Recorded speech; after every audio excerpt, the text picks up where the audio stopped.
Hello everybody. आवाज़ मेरी आ रही है अच्छे से? ओके। तो अ, मेरा नाम सुमित पांडे है और मैं आपको मैथ्स पढ़ाऊंगा। अभी मैं आपकी मैथ्स का क्लास लूँगा और सीक्वेंस और सीरीज़ हम लोग स्टार्ट करेंगे। ठीक है। और मैं इससे पहले 13-14 साल से, पिछले 13-14 ईयर से मैं मैथमेटिक्स पढ़ा रहा हूँ। और मैं एल एन राजकोट का हेड ऑफ डिपार्टमेंट था मैथमेटिक्स में। और एल एन अहमदाबाद में मैं एस आर जी बैचेस लेता था। और आपको एकदम बेसिक से और एडवांस लेवल तक की मैथमेटिक्स मिलेगी। बेसिक से और एडवांस की तरफ जाएंगे। बस आपको अगर कहीं दिक्कत होगा तो आप बताइएगा। ठीक है। और स्टार्ट करते हैं। आप भी एक्साइटेड हैं, हम भी एक्साइटेड हैं। स्टार्ट करते हैं। ठीक है। चलो। तो सबसे पहले देखिए, यहाँ पर कुछ कुछ बेसिक चीज़ें पहले हम लोग डिस्कस कर लेंगे। और बेसिक चीज़ डिस्कस करने के बाद से हम लोग बेसिक से और अच्छे क्वेश्चंस की तरफ बढ़ेंगे। तो बड़ा इंटरेस्टिंग सा क्लास होगा। आप बस इसको ध्यान से देखते जाइएगा। तो सबसे पहले हम सीक्वेंस एंड सीरीज टॉपिक पढ़ रहे हैं। तो सीक्वेंस एंड सीरीज टॉपिक में हम सबसे पहले ये देखेंगे कि सीक्वेंस होता क्या है, सीक्वेंस किसे कहते हैं। तो सीक्वेंस देखो लिखा हुआ है, it is a set of terms which may be algebraic, real और complex number. Set of term which may be algebraic, real और कॉम्प्लेक्स नंबर। मतलब अगर तुम कुछ टर्म्स को लिखते हो, चाहे वो रियल हो, चाहे वो अल्जेब्रिक हो, चाहे तुम कॉम्प्लेक्स नंबर के फॉर्म में लिखो, रियल फॉर्म में लिखो, तो उसे हम लोग क्या कहेंगे, सीक्वेंस कहेंगे। तुम नंबर को कैसे भी लिख सकते हो। जैसे मान लो मैंने लिख दिया 3, 7, 13, 12, तो ये भी एक सीक्वेंस कहलाएगा। मैंने लिख दिया iota, 5 iota, -7 iota, imaginary number वाले आयोटा की मैं बात कर रहा हूं। तो ये भी क्या कहलाएगा, एक सीक्वेंस कहलाएगा। मतलब आप सेट ऑफ नंबर्स को जो रिप्रेजेंट करते हो, जो टर्म्स को लिखते हो, उसको हम लोग क्या कहते हैं, सीक्वेंस कहते हैं। ठीक है। सीक्वेंस के आगे देखते हैं हम लोग। तो सीक्वेंस के आगे आता है प्रोग्रेशन। प्रोग्रेशन का क्या मतलब है? प्रोग्रेशन एक ऐसा सीक्वेंस है, प्रोग्रेशन एक ऐसा सीक्वेंस है जो किसी डेफिनेट रूल या पैटर्न के बेसिस पर लिखा जाए। तो अगर वो किसी डेफिनेट रूल या पैटर्न के बेसिस पे अगर हमको लिखना होगा, तो हम उसे क्या कहेंगे, सीक्वेंस कहेंगे। ठीक है। तो अब जरा देखना यहां पर, अगर मान लो मैंने यहां पर कुछ टर्म्स लिखे हैं, लेट से मैंने लिख दिया है 4, 8, 12, 16, 20, तो ये तुम देख रहे हो जो टर्म्स लिखे हुए हैं वो एक डेफिनेट रूल फॉलो कर रहे हैं। हर अगला टर्म पिछले टर्म से 4 ज्यादा है। 4, फिर 8, फिर 12, फिर 16, फिर 20। तो ये एक डेफिनेट पैटर्न फॉलो कर रहा है। इस कारण से इसे हम प्रोग्रेशन कहेंगे। इसको भी प्रोग्रेशन कह सकते हैं हम लोग। देखो 3, 6, 12, 24, 48, ये भी एक डेफिनेट रूल फॉलो कर रहा है। जिसमें मान लो पहला टर्म 3 था, सेकंड वाला जो टर्म है वो क्या है, 6 है, थर्ड वाला टर्म क्या है, 24 है, मतलब 12 है, फिर 24 है, फिर 48 है। तो ये भी एक डेफिनेट रूल फॉलो कर रहा है। मतलब हर अगला टर्म अपने पिछले टर्म से क्या हो गया है, 2 गुना ज्यादा हो गया है। तो आवाज नहीं आ रही है क्या? आवाज आ रहा है क्या? आवाज नहीं है?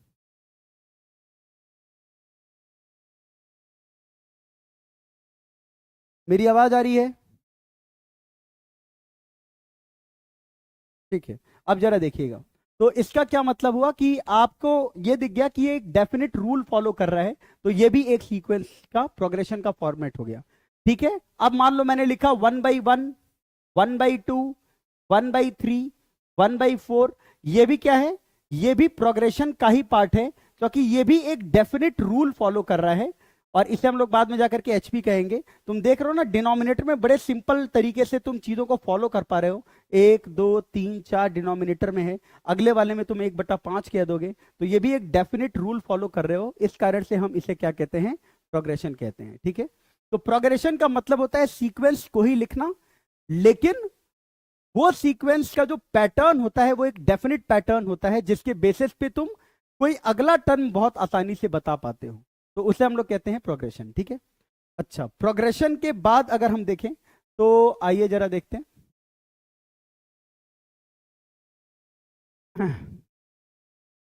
ये होता है अरिथमेटिक प्रोग्रेशन। आज का जो हमारा बेसिक क्लास है, फर्स्ट क्लास है, इसमें हम लोग अरिथमेटिक प्रोग्रेशन की ही चीजों को हम लोग देखेंगे। तो अरिथमेटिक प्रोग्रेशन क्या होता है? It is a sequence whose term increases or decreases by a fixed number where fixed number is the common difference। Arithmetic progression एक ऐसा प्रोग्रेशन होता है जिसमें आपका जो टर्म होते हैं वो फिक्स्ड नंबर के द्वारा चेंज में आए। फॉर एग्जाम्पल, ए पहला टर्म हो गया, अगला अगर मैं लिख दूं a प्लस डी, अगला मैं लिख दूं a प्लस 2d, इसका अगला लिख दूं a प्लस 3d। तो ये जो फॉलो हो रहा है पैटर्न, उसमें आप बहुत आसानी से देख पा रहे हो कि पहले और दूसरे में एक टर्म कांस्टेंट d ऐड हुआ है, दूसरे और तीसरे में एक कांस्टेंट टर्म d ऐड हुआ है, इसी तरह तीसरे और चौथे में एक कांस्टेंट टर्म d ऐड हो रहा है। तो एक कांस्टेंट टर्म हर बार ऐड हो रहा है, इस कारण से इसे हम लोग क्या कहते हैं? अरिथमेटिक प्रोग्रेशन कहते हैं। ठीक है, इन सारे थ्योरी की चीजों को ना मैं थोड़ा जल्दी जल्दी लेकर के निकलूंगा, क्योंकि हमारा जो बेसिक थीम है वो कुछ सीखना है। और सीखने का क्या मतलब है कि आप अच्छे से ये समझ पाए कि क्वेश्चंस के सॉल्व करने का जो थॉट प्रोसेस होगा वो क्या होगा। ठीक है, अब जरा देखिएगा, अगर एपी की बात करें तो मान लो अगर पहला टर्म ए है और कॉमन डिफरेंस क्या है? डी है, मतलब हर बार डी कॉमन डिफरेंस के साथ अगर कोई चीजें चल रही हैं, तो मान लो पहला टर्म क्या है जिसे T1 के द्वारा बताया जा रहा है, वो क्या है? A है। सेकेंड टर्म में क्या हुआ? एक कांस्टेंट टर्म D ऐड हो गया, एपी का यही मतलब होता है। थर्ड टर्म में क्या हुआ? सेकेंड के रिस्पेक्ट में एक और कांस्टेंट टर्म D ऐड हो गया, यानी वो बन जाएगा A plus 2D।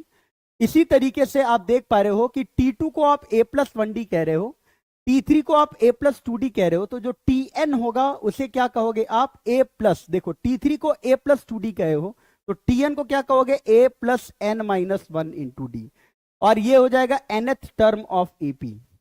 nth term of AP हो गया A plus n minus 1d। A जो होता है वो होता है फर्स्ट टर्म, और D क्या होता है? Common difference. कॉमन डिफरेंस, जरा देखना, A को अगर मैं क्या कह सकता हूं, मान लो मैं एक एपी लिखता हूं 1 4 7 10 13, तो इसे मैं एपी कह पाऊंगा क्योंकि यहां पर जो पहला टर्म है वो क्या है? 1, और देखो हर अगले टर्म में 3 ज्यादा हो रहा है, इसका मतलब 1 से 3 ज्यादा 4, 4 से 3 ज्यादा 7, 7 से 3 ज्यादा 10, 10 से 3 ज्यादा 13। तो जो कॉमन डिफरेंस जो आ रहा है वो कितना आ रहा है? 3 आ रहा है। तो इसे हम लोग कहेंगे फर्स्ट टर्म जो पहला टर्म है, और कॉमन डिफरेंस जो कि क्या है? आपका 3 है यहां पर। ठीक है, तो ये हो गया एपी की बात। ठीक है, आगे जरा देखिएगा, आगे आ रहा है सम ऑफ एन टर्म। तो आपको पता चल गया कि जो एन टर्म है वो क्या है? A plus N minus 1D। ठीक है, सम ऑफ एन टर्म्स की अगर हम लोग बात करें तो चलो हम सारे के सारे एन टर्म्स के जो एपी हैं उनको हम ऐड करना चाह रहे हैं। तो पहला टर्म है A, दूसरा टर्म है A प्लस डी, तीसरा टर्म है A प्लस 2D, और इसी प्रकार से जो nth टर्म होगा वो होगा A plus N minus 1 into d. मैंने क्या किया? सारे के सारे टर्म्स को लिखा और उन सारे टर्म्स को मैंने क्या किया है?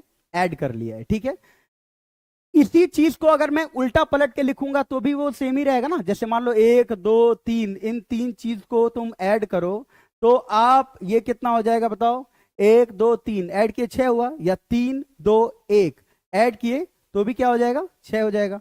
तो आप अगर इसी को उल्टा करके लिख लिए, मतलब इसे लिख दिए A plus N minus 1D, यहां लिख दिए second last term A plus N minus 2D, और लास्ट में लिख दिया तुमने A, तो भी इसका सम ऐसे नहीं रहेगा। अब एक काम करो, दोनों को ऐड कर दो, Sn और Sn को ऐड कर दो, तो कितना आ जाएगा? 2Sn आ जाएगा। एक बड़ा इंटरेस्टिंग सा फैक्ट देखो, यहां पर दोनों जगह जो एडिशन हो रहा है ना, A और A plus N minus 1D, इनका एडिशन, चाहे इन दोनों के सेकेंड टर्म का एडिशन, ये सारे जो एडिशन है वो कांस्टेंट हो रहे हैं, और उस कांस्टेंट की वैल्यू किसके बराबर है? A प्लस A, यानी 2A plus N minus 1 into d. और ये 2A plus N minus 1 into d कितनी बार ऐड हो रहा है? n टर्म्स ऐड हो रहा है, क्योंकि इसमें भी n टर्म है, इसमें भी n टर्म्स हैं, और बार बार 2a plus N minus one d add हो रहा है। तो मतलब 2a plus N minus one d अगर n टर्म्स ऐड हो रहा है तो हम लिख देंगे n into 2a plus N minus one into d. और यहां से जो Sn आएगा वो कितना आ जाएगा? Sn आ जाएगा n by two 2a plus N minus one into d. ये हो जाएगा सम ऑफ n टर्म। क्या हो जाएगा? n by two 2a plus N minus one into d. इसी को थोड़ा और एक्स्ट्रा करके क्या लिख सकते हो? n बाई टू और 2a को लिख लो a plus N minus one into d. और अगर तुम ये लिख पाते हो तो फिर तुम Sn को कह दोगे n बाई टू, a की जगह तो a ही रहेगा, और ये जो a plus N minus one D दिख रहा है, this will be the last term, और you can say the nth term of AP। तो nth टर्म जो होगा वो क्या होगा? AP का L से शो होगा, तो ये हो जाएगा n by two into A plus L. ठीक है, ओके। अब जरा देखिएगा, ये थोड़ा बेसिक सी चीज थी, इसको हम लोग थोड़ा जल्दी जल्दी करके निकल गए हैं, क्योंकि आपको ये सारी चीजें पता होंगी, लेकिन तो भी अगर थोड़ा बहुत इधर उधर होगा तो फिर मैं आपको बता दिया कि इसको हम किस तरीके से देख पाएंगे। ठीक है ना? सम ऑफ n टर्म क्या होता है, और nth टर्म ऑफ AP क्या होता है, जनरल टर्म क्या होता है, सम ऑफ n टर्म क्या होता है, उसके बारे में ये सारी चीजें थी। हमारा जो मेन पर्पस है वो है कि क्वेश्चन सॉल्विंग एबिलिटी को हम कैसे बढ़ाएं, क्योंकि हमारा जो मैथमेटिक्स में हर चीज क्या है कि क्वेश्चन का थॉट प्रोसेस कैसे आता है, आप कैसे किसी क्वेश्चन को सोच पाते हो। ठीक है, तो चलो हम यहाँ पर पहला सवाल देखते हैं, जिसमें AP में लिखा हुआ है, तीन टर्म्स लिखे हुए हैं AP के, A2, A5 और A3 का डिफरेंस 10 है, A2 और A9 का जो सम है वो 17 है।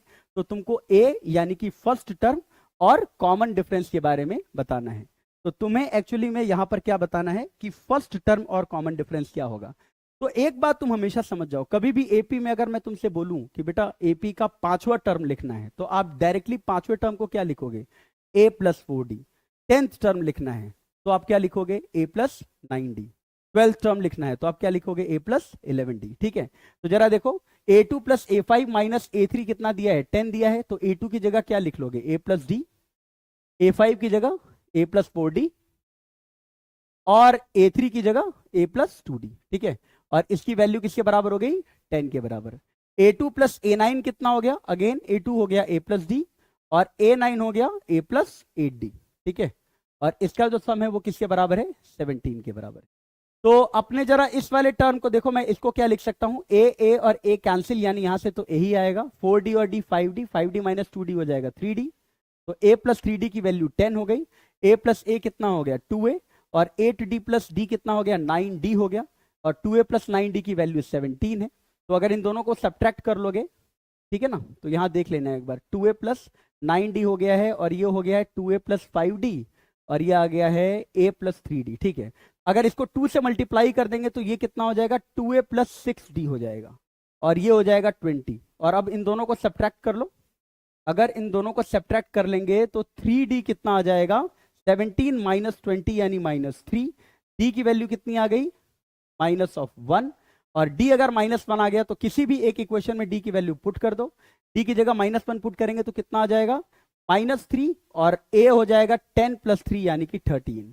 तो पहला वाला जो टर्म है वो है 13, और जो कॉमन डिफरेंस है वो किसके बराबर है? माइनस ऑफ 1 के बराबर है। ठीक है, तो ये हो गया आपके एकदम बेसिक सा क्वेश्चन था, जिसमें आपको फर्स्ट टर्म और कॉमन डिफरेंस बताना था, और आपको बताना था कि आप किसी चीज के जनरल टर्म को या फिर nth टर्म को आप कैसे यूज कर पाओगे, इसके बेसिस पर यह क्वेश्चन था।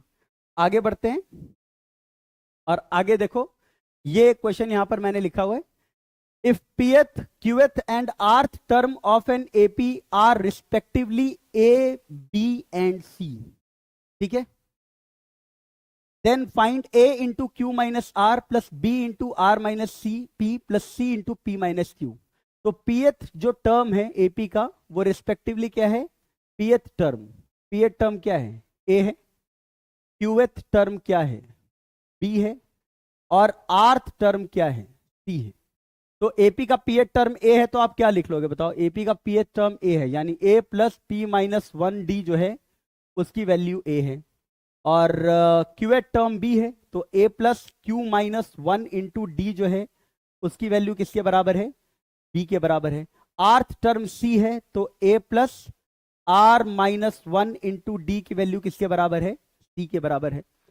देखिए आपको एक बात मैं बता दूं कि जो जैसे मान लो आप बेसिक सी चीज पहले पढ़ोगे, उससे थोड़ा सा उठोगे, उससे थोड़ा उठोगे, तो आपको एडवांस लेवल और हर तरीके की चीजें आपको पढ़ने को मिलेंगी। ठीक है, तो अभी हम लोग थोड़ा सा बेसिक देख रहे हैं, इसके जस्ट बाद हम लोग जो है थोड़ा सा लेवल अपना बढ़ाएंगे और एडवांस की तरफ हम लोग देखेंगे। ठीक है, तो इसलिए आप इसको थोड़ा ध्यान से सुने, क्योंकि बेसिक से ही आप एडवांस पे पहुंचेंगे, डायरेक्ट कूद करके आप एडवांस से नहीं पहुंच सकते हैं। जब आप इन दोनों का डिफरेंस लेंगे तो जरा बताइए, ए तो खत्म हो जाएगा, तो ये कितना आ जाएगा? P minus Q into D. आपने इन दोनों का डिफरेंस ले लिया और वो आ जाएगा किसके बराबर? A माइनस बी के बराबर। जब इन दोनों का डिफरेंस लेंगे तो कितना आ जाएगा?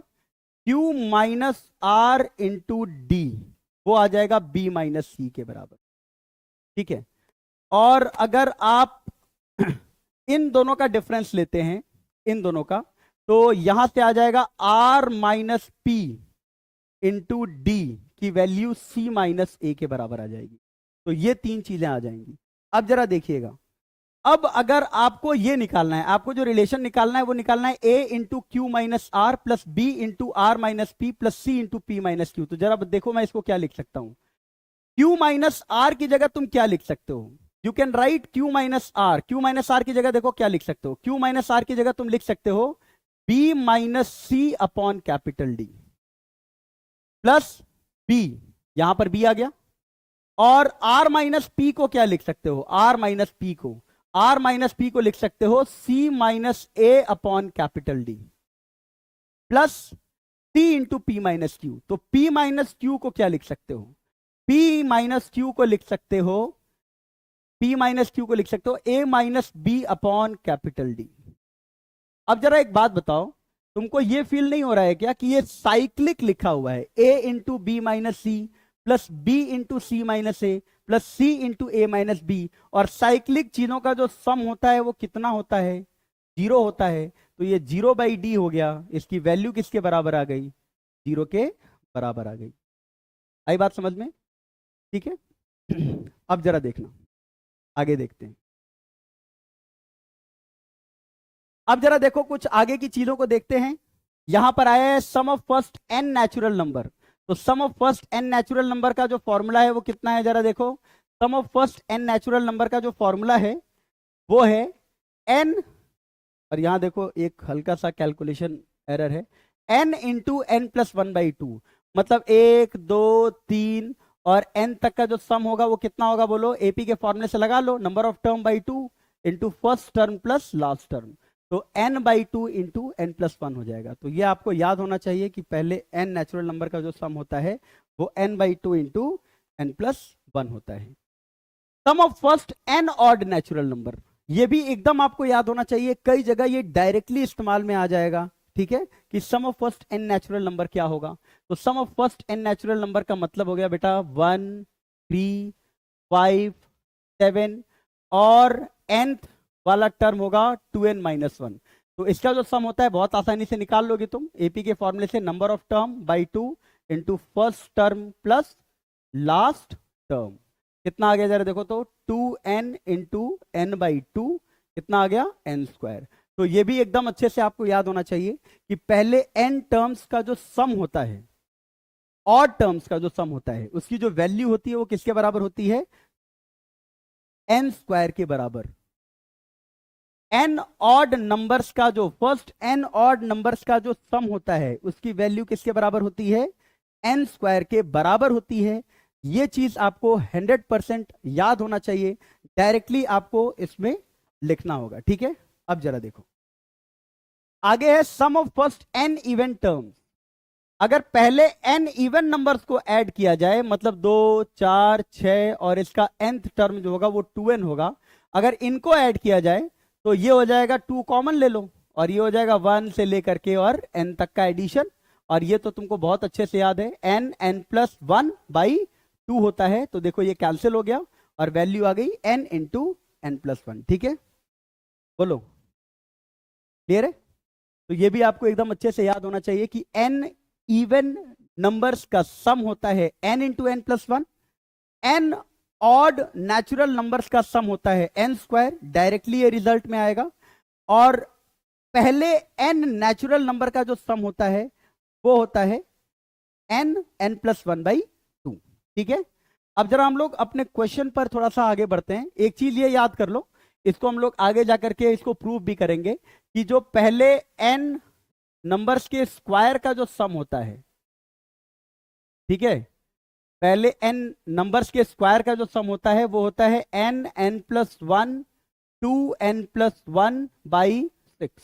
पहले n नेचुरल नंबर के स्क्वायर का जो सम होता है वो होता है n+1 2n+1/6। ये आपको याद रखना है। मान लो मैं तुमसे बोल दूंगा कि 1 का स्क्वायर, 2 का स्क्वायर, 3 का स्क्वायर और 10 तक का स्क्वायर है, तो 10 तक के स्क्वायर का सम कितना हो जाएगा? तो कितना हो जाएगा?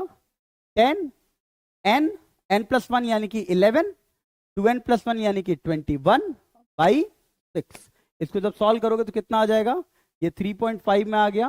35 × 11 385 होता है। कितना आ गया? 385। मतलब पहले n नेचुरल नंबर का जो सम है वो है n+1 2n+1/। ठीक है, आगे बढ़ते हैं।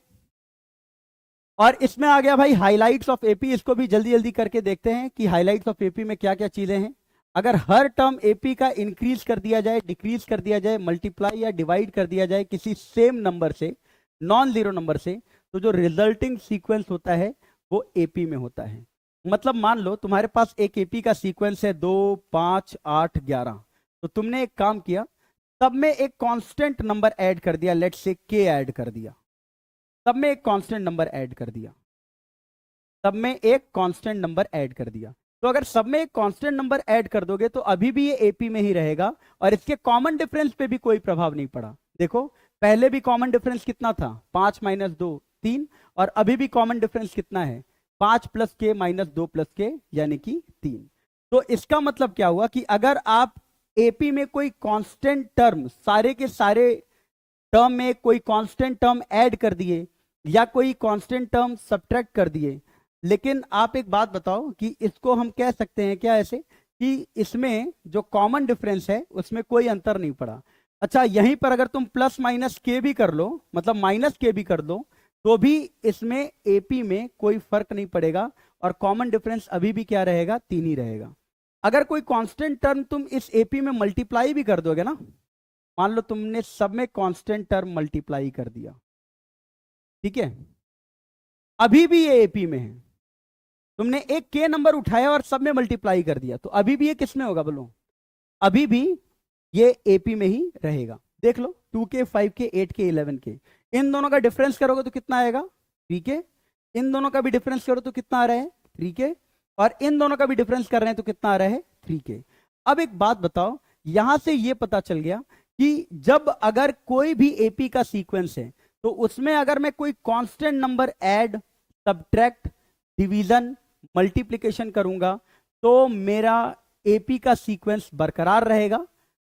उसी तरीके से दूसरा क्या कह रहा है, देखो कि अगर मेरे पास एक सीक्वेंस इस तरीके से लिखा हुआ है कि A1 से लेकर के AN तक एपी में है जिसका कॉमन डिफरेंस D1 है, B1 से लेकर के BN तक एपी में है जिसका कॉमन डिफरेंस D2 है, तो अगर तुम दोनों के करस्पॉन्डिंग टर्म्स को ऐड कर देते हो, यानी मान लो तुमने A1 + B1 कर लिया, फिर अगली बार A2 + B2 कर लिया, फिर अगली बार A3 + B3 कर लिया, और लास्ट में AN + BN कर लिया, तो ये भी जो पूरा का पूरा सीक्वेंस है, दो एपी के सीक्वेंस को अगर ऐड करते हैं तो जो रिजल्टिंग सीक्वेंस बनता है वो भी एपी में ही होता है।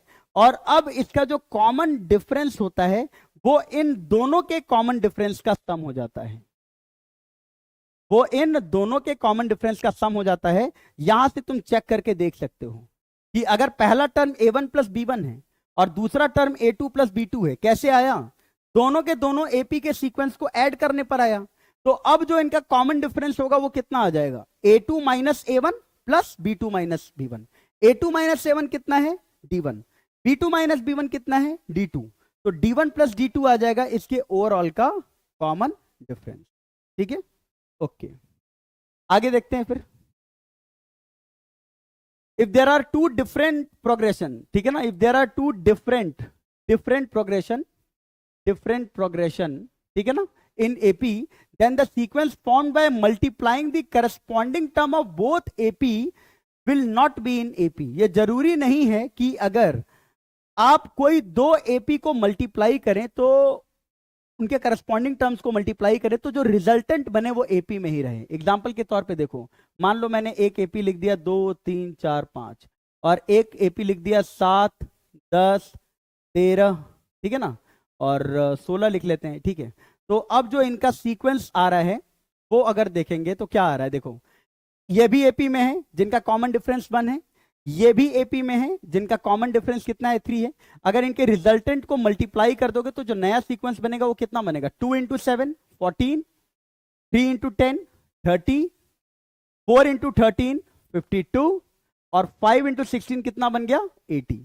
अब ये सवाल है कि क्या ये AP में है क्या, तो बिल्कुल नहीं है, क्योंकि 14 और 30 का जो डिफरेंस है वो 16 है और 52 और 30 का जो डिफरेंस है वो कितना है 22 है, तो कॉमन डिफरेंस तो रहा ही नहीं, तो ये जो पूरा रिजल्ट है वो AP में नहीं होगा, ठीक है। बोलो भाई, चलो चलो चलो। अब जरा देखो, अगर AP में तुमको 4 टर्म लेना हो, ठीक है, पहले ये देख लो, अगर AP में तुमको कभी भी कोई 3 टर्म एज्यूम करना हो, तो AP में 3 टर्म अगर एज्यूम करना है तो हमेशा कई बार क्या होता है कि सम ऑफ द AP या प्रोडक्ट ऑफ द AP का फॉर्मेट दिया रहता है। तो अगर AP का कोई 3 टर्म तुमको अज्यूम करना है तो AP के 3 टर्म्स को क्या मानोगे, A माइनस डी, A और A प्लस डी, ठीक है। इससे फायदा ये होता है कि अब जब इन तीनों टर्म को ऐड करोगे ना तो माइनस डी और प्लस डी का चक्कर कट जाएगा और A ऐड होकर के 3A दे देगा। तो अगर AP में कभी तुमको 3 टर्म्स मानना है तो क्या मानोगे, A माइनस डी, A और A प्लस डी, ठीक है। और अगर AP में तुमको 4 टर्म्स मानना है, फॉर 4 टर्म्स, तो आपको मानना पड़ेगा AP में को A minus 3D, A minus D, A plus D और A प्लस डी, ताकि अब इन चारों टर्म्स को ऐड करें तो जो कांस्टेंट है वो 4A आ जाए, माइनस 3D से plus 3D cancel, minus D से प्लस डी कैंसिल हो जाए, ठीक है। तो 4 टर्म्स को ऐड करना है तो हमको ये मानना पड़े, ठीक है। देखो ध्यान रखना, अगर कभी भी तुमको ऑड टर्म्स मानना है ना तो बीच वाले टर्म को, मान लो तुमको 3 टर्म मानना है, AP में 3 टर्म मानना है, दिया नहीं है तुमको मानना है, तो बीच वाले को A मान लो, ये अपने आप A प्लस डी हो जाएगा और ये वाला हो जाएगा A माइनस डी। और अगर AP में तुमको 4 टर्म मानना है बेटा, तो चौथे वाले को तो तुम जनरल टर्म जो मानते हो ना A प्लस 3D वो मान लो और कॉमन डिफरेंस 2D ले लो। अगर 4 टर्म लेना है तो कॉमन डिफरेंस क्या ले लो, 2D ले लो, क्योंकि तुम इवन नंबर ऑफ टर्म्स ले रहे हो। तो अगर ये A प्लस 3D है तो अगर 2D कॉमन डिफरेंस लोगे तो ये कितना हो जाएगा, A प्लस डी हो जाएगा। 2D और कॉमन डिफरेंस लोगे तो ये कितना हो जाएगा, A माइनस डी हो जाएगा। 2D और कॉमन डिफरेंस ले लोगे तो यहां पर कितना आ जाएगा, A माइनस 3D हो जाएगा। फायदा क्या होता है कि जब इन 4 टर्म्स का तुम सम करोगे तो तुम देख पा रहे होगे कि माइनस के 3D से प्लस का 3D कैंसिल हो जाएगा, माइनस के D से प्लस का D कैंसिल हो जाएगा और A ऐड होकर के 4A मिल जाएगा, ठीक है। इसी तरह से मान लो अगर तुमको 5 टर्म्स मानना है तो जैसा मैंने तुमको बताया कि अगर 5 टर्म्स मानना है तो बीच वाले टर्म को क्या मान लो A, तो 4 टर्म क्या हो जाएगा A plus D, 5th term अपने आप हो जाएगा A plus 2D, second term हो जाएगा A माइनस डी और फर्स्ट टर्म हो जाएगा A माइनस 2D। तो आपको ये सारी चीजें बहुत अच्छे से पता होना चाहिए क्योंकि अभी जो जेईई मेंस के पेपर आ रहे हैं उसमें ये सारे क्वेश्चन बहुत सारे आते रहते हैं, ठीक है। चलिए आगे देखें, आगे देखते हैं। Sum of 2 terms of an AP, very important property, बहुत ही इंपॉर्टेंट प्रॉपर्टी। क्या कहता है, sum of 2 terms of an AP equidistant from the beginning and end is constant. सही बात है भाई, अगर तुमने AP के कुछ टर्म्स लिखे, AP के कुछ टर्म्स लिखे, तो क्या तुम ये देख पा रहे हो कि पहले और आखिरी टर्म का जो सम होगा वो कितना होगा, 2A plus n minus 1D। First और लास्ट टर्म का सम कितना हो जाएगा, बोलो 2A plus n minus 1D, ठीक है ना। और A प्लस डी और इसके जस्ट पहले वाला आएगा A plus n minus 2D, उसका सम कितना हो जाएगा 2A plus n minus 1D। मतलब पहले और आखिरी का सम AP में बराबर सेकंड और सेकंड लास्ट का सम AP में बराबर थर्ड और थर्ड लास्ट का सम एपी में क्या होता है, सेम होता है। और ये एक ऐसी प्रॉपर्टी है जिससे बड़े अच्छे क्वेश्चंस बनते हैं, तो इस प्रॉपर्टी को आप बहुत अच्छे से देख सकते हैं। आई बात समझ में? इस पर हम क्वेश्चन जाकर के आगे करेंगे, तो ध्यान रखना एपी में पहले और आखिरी टर्म का सम, दूसरे और सेकंड लास्ट टर्म का सम, तीसरे और थर्ड लास्ट टर्म का सम ऐसे ही चलता जाता है, और वो सबका जो सम होता है वो बराबर होता है। अगला देख लो क्या है, if number of terms in AP is even then take, ये सब तो ठीक है। ये एक रिलेशन देख लो, the relation between TN and SN is TN equals to SN minus 1।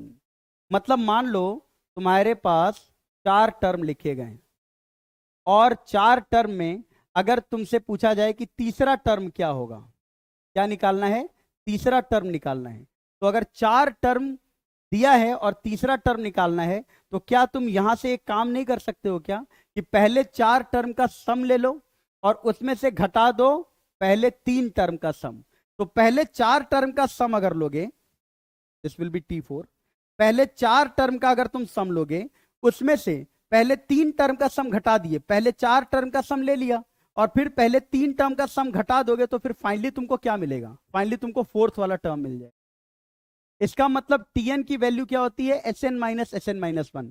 अच्छा, ये जो प्रॉपर्टी है ये काफी इंपॉर्टेंट प्रॉपर्टी है, क्योंकि ये प्रॉपर्टी जरूरी नहीं है कि सिर्फ एपी में ही यूज हो, ये किसी भी सीक्वेंस में यूज हो सकता है, किसी भी जगह पर यूज हो सकता है, किसी भी प्रोग्रेशन में इस्तेमाल हो सकता है, कि जो टीएन होता है, जो जनरल टर्म होता है, वो सम ऑफ एन टर्म्स में से सम ऑफ n-1 टर्म्स का डिफरेंस होता है। ठीक है ना?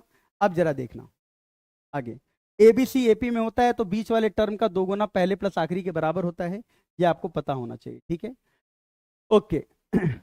ये थी इसकी थ्योरी की पार्ट, और अब हम लोग यहां पर क्या करेंगे, हम लोग यहां पर बात करेंगे मेनली क्वेश्चंस पर। ठीक है, तो आप जरा देखना कि इसमें हम किस तरीके के क्वेश्चंस को हम देख पाएंगे। ठीक है, जरा देखिएगा, the sum of first 3 terms of an AP is 27। जैसे ही ये आया कि पहले 3 टर्म का जो सम है वो 27 है, तो पहले 3 टर्म्स को क्या मान लोगे बताओ, a माइनस डी, ए और a प्लस डी। और जैसे ही तुमको 3 टर्म्स दिए, तुमने तुरंत एपी को a माइनस डी, ए और a प्लस डी मान लिया। ठीक है, और अब इनका जो सम है, इनका जो सम है वो किसके बराबर है बताओ, 27 के बराबर है।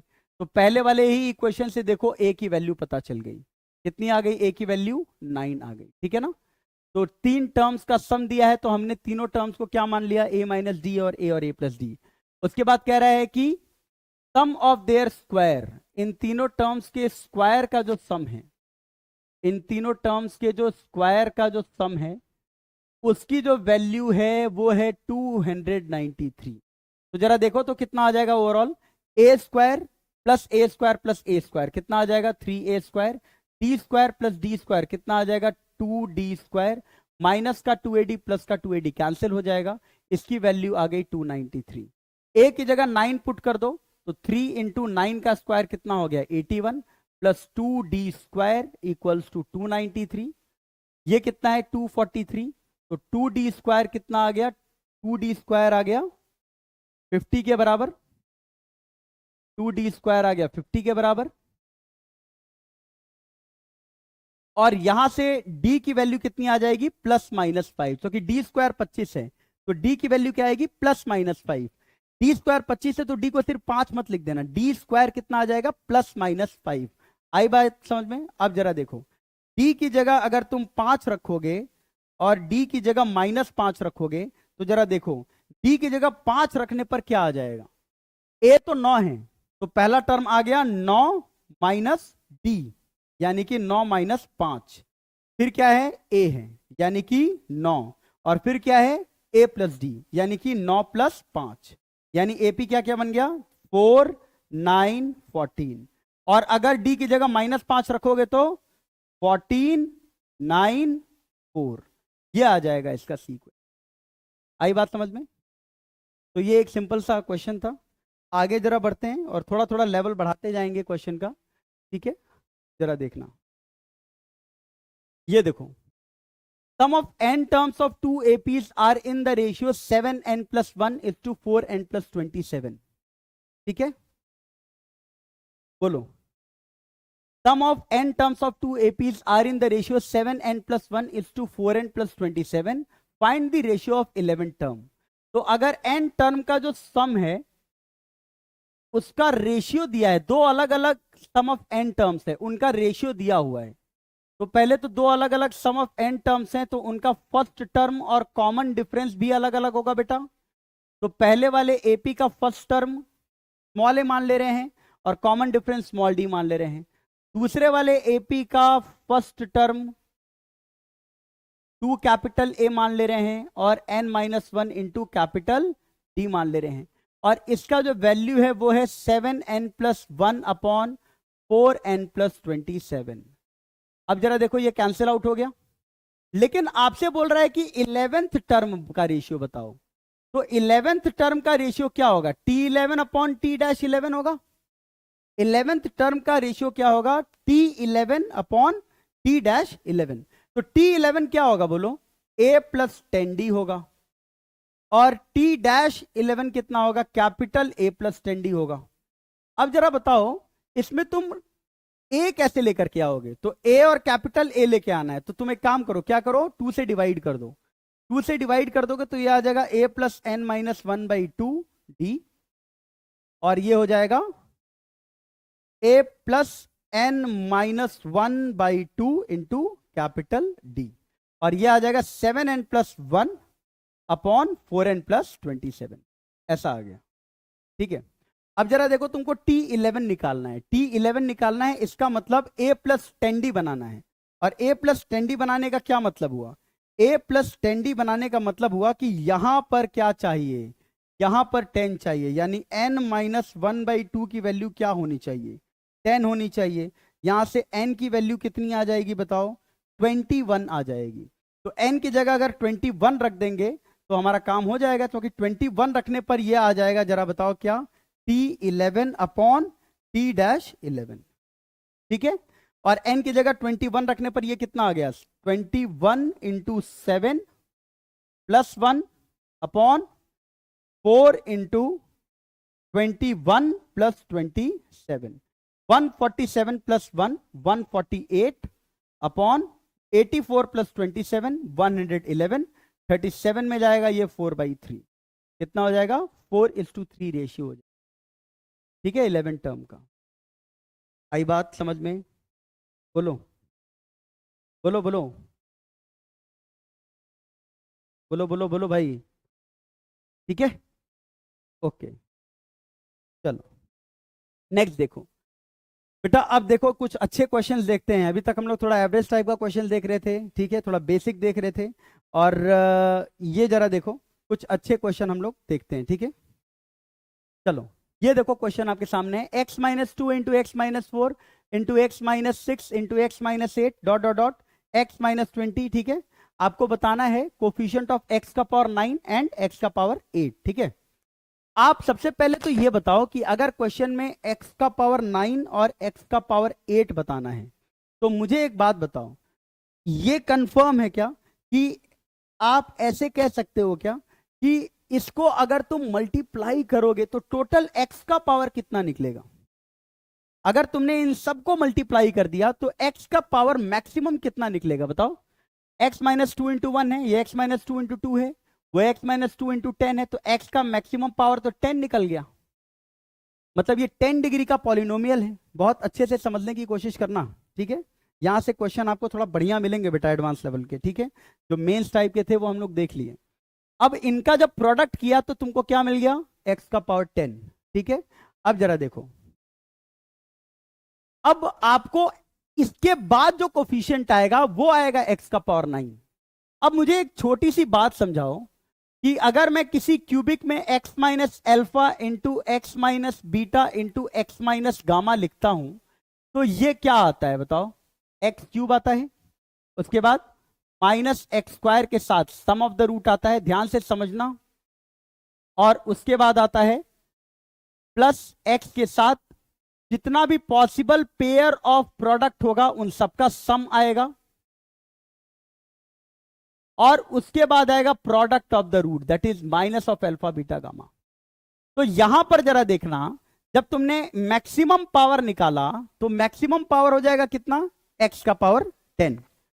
और अब जरा देखो, अगर तुम x के पावर 9 का कोफिशिएंट देखोगे तो x के पावर 9 का कोफिशिएंट क्या होगा, x का पावर 10 अगर मैक्सिमम है तो x के पावर 9 का कोफिशिएंट क्या होगा, जितने रूट होंगे उन सबका सम होगा।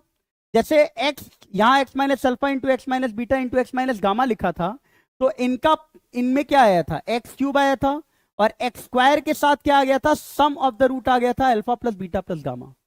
यहां पर x के पावर 10 के बाद जब माइनस ऑफ x का पावर 9 करोगे तो फिर क्या आएगा, जरा देखो और बताओ, सम ऑफ द रूट आ जाएगा क्या, 2, सम ऑफ द रूट मतलब इसका रूट 2 है, इसका 4 है, इसका 6 है, इसका 8 है और आखिरी वाले का 20 है, मतलब 2 से लेकर के और 20 तक का सम आ जाएगा।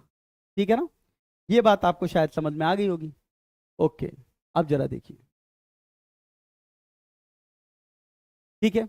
अब मेरी बात एक बार बताइए कि x का पावर 8 क्या आएगा, ध्यान से समझना, x का पावर 8 की वैल्यू किसके बाद आएगी, तो x के पावर 8 का वैल्यू आएगा 2 इंटू 4 प्लस 2 इंटू 6, जितना भी प्रोडक्ट है ना उन सबका सम आएगा, प्लस 2 इंटू 8 प्लस 2 इंटू 10, इसी तरह लास्ट में जाएगा तो 2 इंटू 20 और लास्ट वाला आएगा 18 इंटू 20।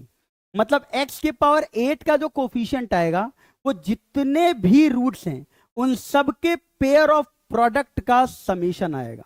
ठीक है, ये पहली बात हो गई। तो अब जरा बताओ एक चीज ध्यान से, एक छोटा सा कॉन्सेप्ट सीखते हैं। तो छोटा सा कॉन्सेप्ट ये है कि मान लो अगर मैं तुमसे पूछूं कि a1 प्लस a2, जरा कॉन्सेप्ट अच्छे से समझना, प्लस a3 का होल स्क्वायर अगर मैं पूछूं तुमसे कि इसके स्क्वायर का सम क्या आएगा, तो शायद तुम बोलोगे a1 square plus a2 square plus a3 square, और साथ में कहोगे 2 times a1 a2 plus a1 a3 plus a2 a3। यानी तुम कहना चाहोगे कि सर सिग्मा ए का जो होल स्क्वायर होता है वो sigma A square plus 2 times sigma a1 a2 होता है। यह एक बड़ा ही इंपॉर्टेंट फॉर्मूला है, ध्यान से देखना इस चीज, इस फॉर्मूले को आप बहुत अच्छे से देखो। ठीक है, अब जरा देखो, सिग्मा ए का होल स्क्वायर बराबर sigma A square plus 2 times sigma a1 a2। इसका मतलब क्या है कि हमें जो चाहिए वो चाहिए sigma a1 a2। Sigma a1 a2 का क्या मतलब है कि जितने भी पॉसिबल नंबर्स हैं उन सब के प्रोडक्ट का सम, और ये जो लिखा हुआ है x के पावर 8 का कोफिशिएंट, ये सब वही लिखा है कि जितने भी नंबर्स हैं उन सब के प्रोडक्ट का सम है। तो यहां से तुमको पता चल जाएगा एक नया फॉर्मूला कि सिग्मा a1 a2 यानी पेयर ऑफ प्रोडक्ट का जो समेशन होता है उसकी वैल्यू हो जाती है, जरा देखो इसकी वैल्यू को तुम क्या लिख पाओगे, सिग्मा a1 a2 को लिख लोगे सिग्मा ए का whole square minus sigma A square, दिख रहा है, सिग्मा a1 a2 बराबर सिग्मा ए का whole square minus sigma A square, और बाद में डिवाइड कर देंगे इसको 2 से, तो सिग्मा a1 a2 हो जाएगा सिग्मा ए का whole square minus sigma A square upon 2। इसका मतलब मेरे साथ जो क्वेश्चन लगा हुआ है वो है सिग्मा, मेरे को जो निकालना है, अगर कोफिशिएंट ऑफ एक्स का पावर मान लो 9 निकालना है मेरे को, पहले चलो मैं कोफिशिएंट ऑफ एक्स का पावर 9 निकाल लूं, तो एक्स के पावर 9 का कोफिशिएंट तुम देखो किसके बराबर है, minus of 2 plus 4 plus 6 plus 8 plus dot dot dot 20। इसकी वैल्यू कितनी हो जाएगी, -2 कॉमन ले लेंगे तो 1 से लेकर के और 10 तक का समेशन, 1 से लेकर के 10 तक का समेशन बेटा कितना होगा, 10 इंटू 11/2, 10 इंटू 11/2 कितना आ गया ओवरऑल बताओ, माइनस का 110 आ गया क्या, माइनस का 107। ठीक है, और बताओ, ठीक है। अब जरा देखो, तो माइनस का 110 ये आ गया। ठीक है, तो x के पावर 9 का जो कोफिशिएंट है वो तो माइनस का 110 हो गया। अब अगर मैं x के पावर 8 के कोफिशिएंट की बात करूं, कोफिशिएंट ऑफ x का पावर 8, बहुत ध्यान से देखना, तो कोफिशिएंट ऑफ x का पावर 8 एक्चुअली क्या है, 2 इंटू 4 प्लस 2 इंटू 6, जितने पॉसिबल प्रोडक्ट हैं, ठीक है ना, 2 इंटू 20 फिर 4 × 6 से चालू होगा, 4 × 20 तक जाएगा, और लास्ट में 18 × 20 तक जाएगा। देखो देखो जरा, यही लिखा गया है x के पावर 8 का कोफिशिएंट। तो अगर मैं x के पावर 8 की कोफिशिएंट की बात करूं, तो x का पावर 8 का कोफिशिएंट कितना हो जाएगा? देखो, x के पावर 8 का कोफिशिएंट के लिए अभी अभी मैंने तुमको फॉर्मूला बताया, क्या हो जाएगा? सिग्मा ऑफ a1 a2 क्या होता है? सिग्मा ऑफ a1 a2 होता है सिग्मा सिग्मा ऑफ a का square minus sigma of a square upon 2। तो बताओ सिग्मा ऑफ a क्या हो जाएगा? सिग्मा ऑफ a मतलब कि 2 से लेकर के 20 तक के जितने टर्म्स हैं उन सबका एडिशन का स्क्वायर माइनस a स्क्वायर मतलब 2 का स्क्वायर, सारे के सारे टर्म के स्क्वायर का सम, 20 का स्क्वायर बाई 2। ठीक है, अब जरा बताओ, अगर तुम यहां से 2 कॉमन ले लोगे तो 2 का स्क्वायर कितना आ जाएगा? 4। ये कितना आ जाएगा? 1 2 3 और 10 तक का सम का स्क्वायर। यहां से कॉमन क्या आ जाएगा? देखो 2 का स्क्वायर कॉमन ले लो, यानी कि 4। ठीक है, और 4 के साथ आ जाएगा 1 का स्क्वायर प्लस 2 का स्क्वायर प्लस 3 का स्क्वायर और 10 का स्क्वायर। और ये सब किससे डिवाइड हो रहा है बताओ? 2 से डिवाइड हो रहा है। हमने कुछ नहीं किया, हमने डायरेक्टली फॉर्मूला लगा दिया है। आई बात समझ में? अब जरा देखो, अब क्लियर हो रहा है? अब जरा देखो, यहां से अब तुम कह सकते हो क्या कि इसकी जो वैल्यू आएगी, इसकी वैल्यू 1 से लेकर के 10 तक का सम कितना आएगा? 4 इंटू 1 से लेकर के 10 तक का सम आएगा 10 इंटू 11/2। तो 10 इंटू 11/2 कितना होगा? 55 होगा। तो ये हो गया 55 का स्क्वायर। ठीक है ना, 4 कॉमन ले लो, चलो, माइनस 1 से लेकर के 10 तक के स्क्वायर का फॉर्मूला क्या है बताओ? 1 से लेकर के 10 तक के स्क्वायर का फॉर्मूला अभी अभी मैंने तुमको बताया था, क्या है? n। तो 1 से लेकर के 10 तक के स्क्वायर का फॉर्मूला n प्लस 1 2n+1/6। और ये सब किससे डिवाइड हो रहा है बताओ? 2 से डिवाइड हो रहा है। ठीक है ना, तो ये देखो 2 से ये कैंसिल आउट हो गया, यहां 2 आ गया। 55 का स्क्वायर कितना होता है? कैसे करते हैं? 5 का स्क्वायर 25, फिर 5 यहां है उसको 6 से मल्टीप्लाई कर दो यानी कि 30। तो ये 30/25 हो गया, माइनस ये कितना है? 10 इंटू 11 इंटू 21/6 कितना होगा? देखो ये कैंसिल आउट होगा, यहाँ 5 आएगा, यहाँ 3 आएगा, 3 से ये कैंसिल आउट होकर के 7 आ जाएगा। तो 5 इंटू 11 इंटू 7 आ जाएगा कितना? 385। 385। अब 3025 माइनस 385 कितना हो जाएगा? कितना हो जाएगा? देखो 400 अगर घटाएंगे तो होगा ये 2625 और 15, शायद 2640 हो जाएगा, 2640 हो जाएगा। ठीक है, 2640। और 2640 इंटू 2 कितना हो जाएगा? 5280। 5280, तो इसकी वैल्यू कितनी आ जाएगी? 5280। ठीक है, हाँ 55 मैंने वैसे ही लिखा, n+1/2 से लिखा ना, 1 से लेकर के 10 तक का सम करना था ना, तो 10 इंटू 11/2, ठीक है ना, 55 का स्क्वायर 30 25, और फिर ये वाला कैलकुलेशन। आई होप आपको समझ में आया होगा। हाँ, आप जो बोल रहे हो ना, मतलब उसका कल जितने टॉपर्स होंगे जो पढ़े हैं उनका आपसे लाइव सेशन होगा, या रिकॉर्डेड सेशन में भी हो सकता है ना। तो आप उसमें देख सकते हैं किन किन बच्चों को पढ़ाया, किन को नहीं पढ़ाया। ठीक है, ठीक है, तो आप उस सेशन में देखेंगे ना, मतलब वो कल से ही हो सकता है। ठीक है, चलो आगे देखते हैं फिर इसको, है ना, आगे देखते हैं। देखो ये मैंने फॉर्मूला लिखा है, इस फॉर्मूले को आपको याद रखना है, बहुत इंपॉर्टेंट फॉर्मूला है कि कभी भी पेयर ऑफ प्रोडक्ट का सम पूछा जाएगा, यानी कि ये, तो उसको इस फॉर्मूले से आपको याद रखना है। ठीक है, ओके, चलो, ये एक बड़ा ही इंटरेस्टिंग प्रॉब्लम है।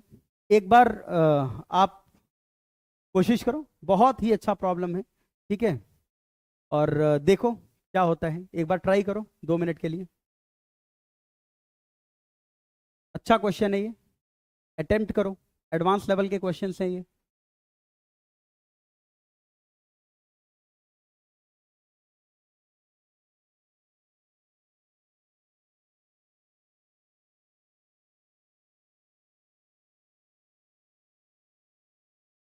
अच्छा क्वेश्चन है, अटेम्प्ट करो, मन से अटेम्प्ट करो।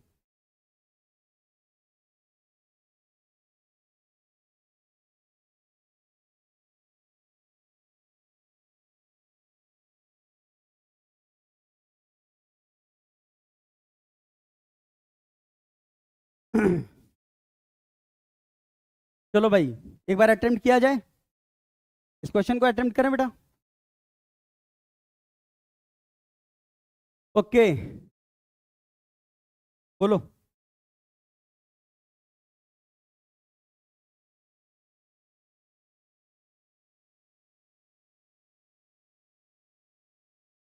ठीक है, चलो अटेम्प्ट करते हैं। In the polynomial function f x equals to, यहां देखो भाई, इन द, ठीक है, यहां देखो क्वेश्चन, देखो भाई question, in the polynomial function x minus one into x square minus two into x cube minus three into dot dot dot x का पावर 11 माइनस 11 में x के पावर 60 का कोफिशिएंट बताना है, x के पावर 60 का कोफिशिएंट बताना है। तो अगर कभी भी इस तरीके के क्वेश्चन में x के पावर 60 या किसी भी x के पावर का कोफिशिएंट पूछे, तो सबसे पहला काम यह होगा कि आप ये आइडेंटिफाई करें कि x का मैक्सिमम पावर कितना है। ठीक है ना, जीरो नहीं है बेटा, x का मैक्सिमम पावर कितना है, ठीक है ना, बोलो।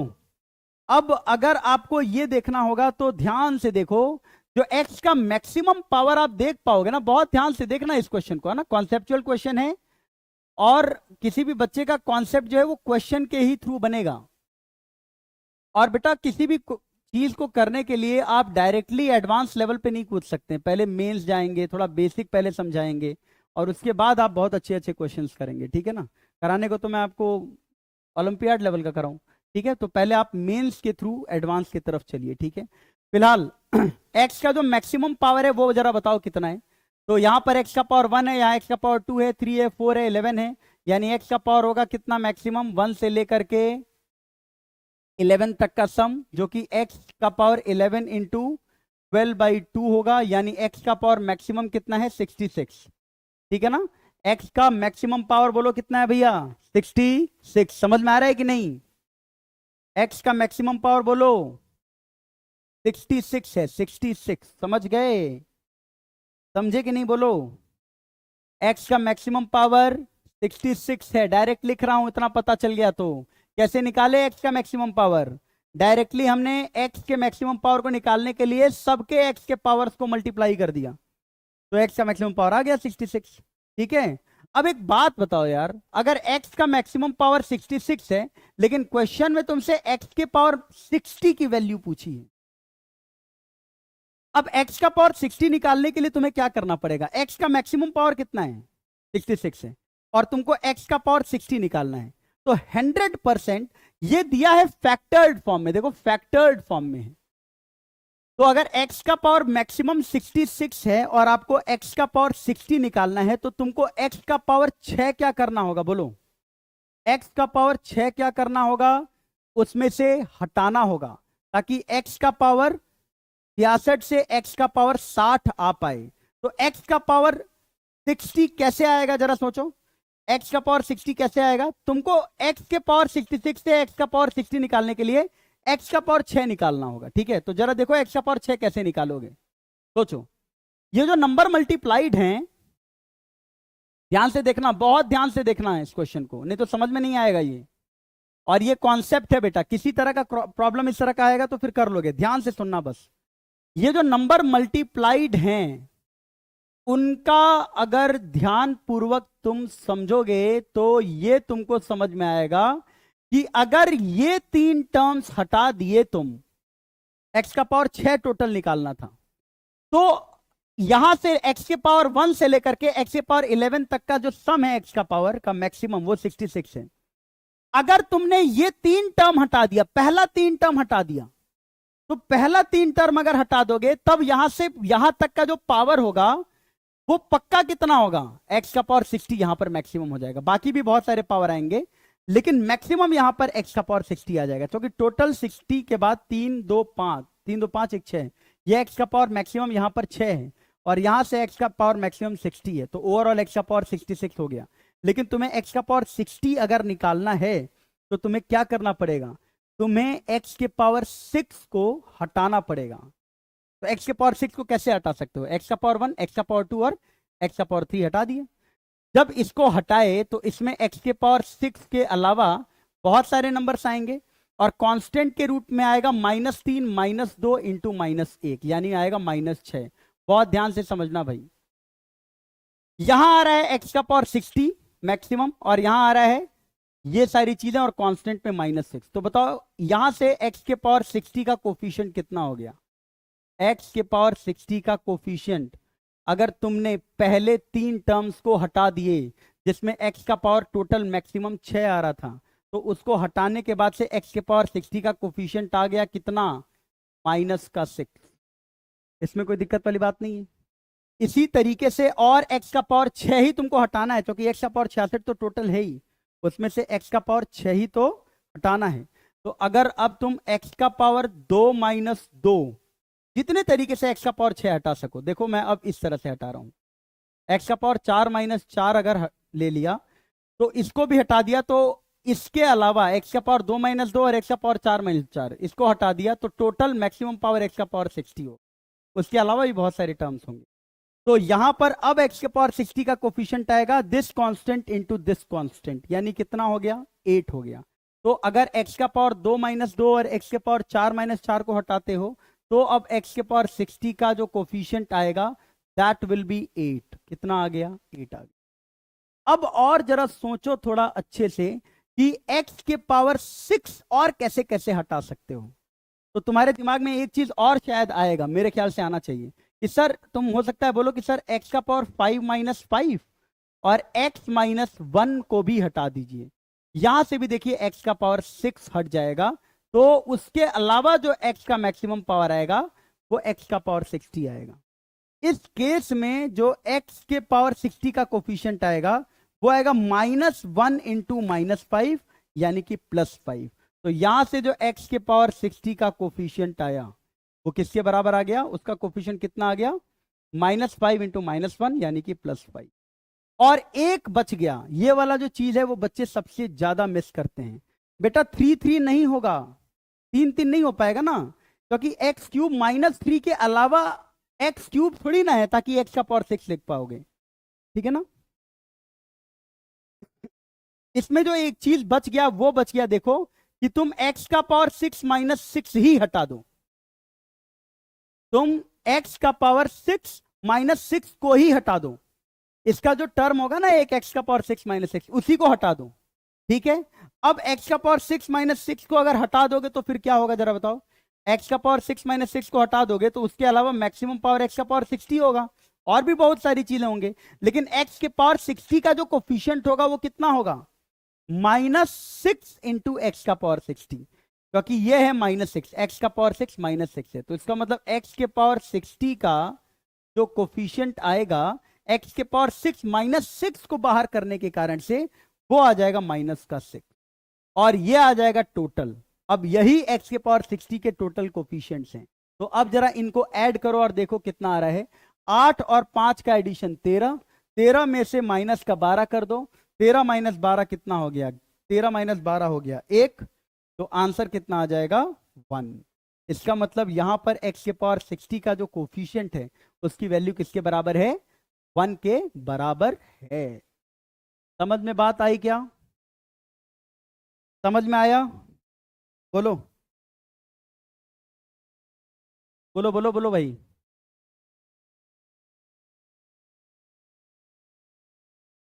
बोलो बोलो बोलो। ठीक है, आगे और क्वेश्चन करते हैं। ठीक है, ध्यान से देखिएगा, अब आपको थोड़े अच्छे क्वेश्चंस मिलेंगे भाई। ठीक है, यहां देखो क्वेश्चन। ठीक है, इस क्वेश्चन को देखो, कह रहा है कि S1 S2 S3 SP जो है वो सम है n टर्म्स के p अर्थमेटिक सीरीज के, जिनका पहला टर्म क्वेश्चन को अच्छे से समझना, पहला टर्म क्या है? 1, दूसरा 2 3 p, कॉमन डिफरेंस है 1 3 5 7 2p -1। तो S1 से लेकर के SP तक का सम ये प्रूव करना है आपको। You have to prove this, prove that कि अगर S1 एक सम ऑफ n टर्म है, उसका जो पहला टर्म है वो देखो क्या है? 1, और कॉमन डिफरेंस है 1।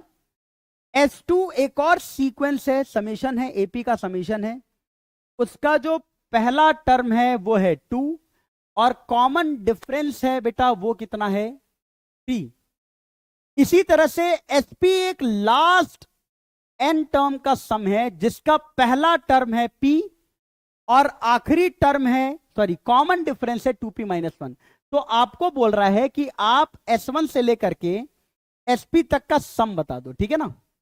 तो हमारा देखो किसी क्वेश्चन को देख करके हमारा बेसिक आइडिया सबसे इंपॉर्टेंट होता है, और बेसिक आइडिया आपको मिलेगा क्वेश्चन से। मैं आपसे बहुत सारे बच्चों को मतलब मिलवाऊंगा, ऐसे बच्चों को जो मतलब जैसे मेरे स्टूडेंट्स जो 100% टाइलर भी हैं इस साल और ऑल इंडिया गर्ल्स टॉपर भी है, तो आप उनका सेशन देखेंगे तो आपको उनको समझ में आएगा कि उनका जो सॉल्व करने का तरीका है वो क्या है, वो किस तरीके से किसी क्वेश्चन को सोचते हैं, ठीक है। और सबसे इंपॉर्टेंट होता है कि आप किसी क्वेश्चन को आपके सोचने का नजरिया कैसा है, सोचने का तरीका कैसा है मैथमेटिक्स में, तभी आपके मार्क्स मैथमेटिक्स में अच्छे आ पाएंगे, ठीक है। जरा देखो इस क्वेश्चन में अगर ऐसा आया ना तो मैं सबसे पहले तो S1 निकाल लूंगा, ठीक है। और मैं देखना चाहूंगा मेरा थॉट प्रोसेस इस क्वेश्चन को लेकर के क्या है कि मैं S1 निकालूंगा, S2 निकालूंगा, S3 निकालूंगा, SP निकालूंगा, SP तो खैर मेरा नाम ही है। तो इन सबका फिर मैं क्या करूंगा, एडिशन करूंगा, ठीक है ना। ओके, अब जरा देखो सबसे पहले S1 निकाल लो। S1 क्या है, n टर्म का सम। ध्यान से देखना, बहुत ध्यान से, n टर्म का सम। पहला टर्म क्या है बोलो, पहला टर्म है 1, तो 2a कितना हो गया 2, प्लस क्या हो गया जरा देखो n-1 इंटू कॉमन डिफरेंस क्या है 1। बेटा देखना ध्यान से, कई लोग इसी क्वेश्चन को ना इसी में जाकर के ऐड कर देंगे, ऐड करके फिर दिमाग खराब हो जाएगा उनका। ऐड नहीं करना है, सीक्वेंस देखो कि किस तरह से चेंज हो रहा है, इक्वेशन में क्या क्या चीजें चेंज हो रही हैं। तो आपका जो सबसे पहला कंसर्न होना चाहिए कि चेंज क्या क्या हो रहा है, पहला टर्म कैसे चेंज हो रहा है, आखिरी टर्म कैसे चेंज हो रहा है, उससे तुम रिलेशन बना पाओगे। अगर इसी को ऐड कर दिए तो एकदम दिक्कत में आ जाएगा, तुम्हारा दिमाग खराब हो जाएगा बीच रास्ते में, ठीक है। अब जरा देखो, अब तुम जरा निकालो S2। S2 मतलब सेकंड टर्म। जरा ध्यान से देखना, सेकंड टर्म में क्या करोगे n/2। Total number of term हर बार कितने हैं, n है। ध्यान से सुनना, 2a कितना होगा, 2a हो जाएगा 2 × 2, क्योंकि सेकंड टर्म का सेकंड AP का जो फर्स्ट टर्म है वो 2 है, तो 2 × 2 कितना हो गया 4 हो गया। ध्यान से सुनते रहना, प्लस n-1 इंटू d कितना है, d है 3, सेकंड टर्म का d है 3। ध्यान से सुनना, अब जरा देखो S3 में सॉल्व कर रहा हूं, S3 कितना हो जाएगा n/2।